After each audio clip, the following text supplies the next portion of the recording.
and we're still crafty after 50. But today we're going to show you a little bit of cooking. Now, we've grown up with our mom's fabulous meatloaf, but we know how fabulous much meatloaf. Fabulous.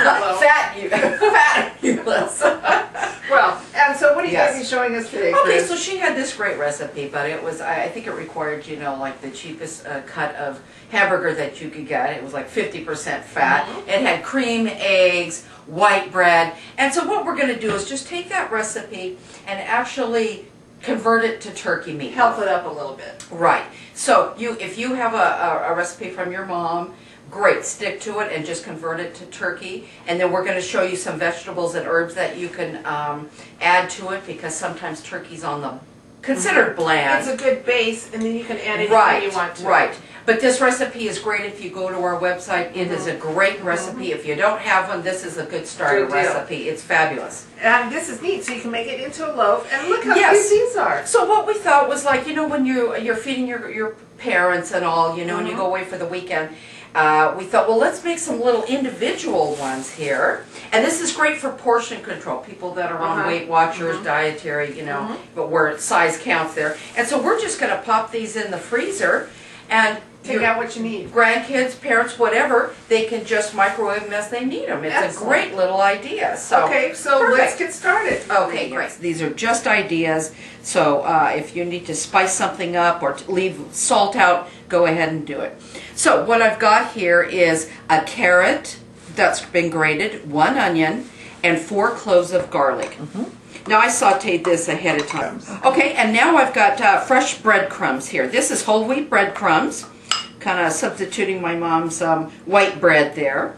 I have 1 roasted pepper. You can buy it in a can or you can roast it yourself. 1/3 cup of sun-dried tomatoes. Man, this is sounding good already, Chrissy. These are great tools. This is 2 tablespoons of fresh parsley.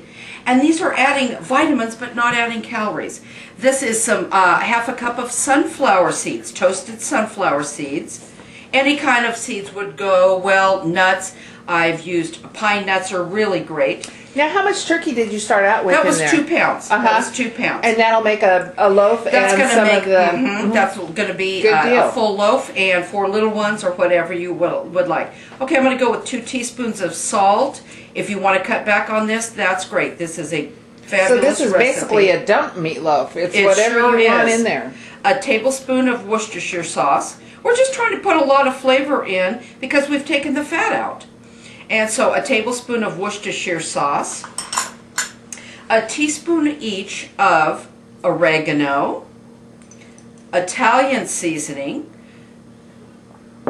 black pepper, can't beat black pepper, and ground thyme. Now if you want to use fresh herbs, that'd be great. You would just use more of them because of the dried, and 2 eggs.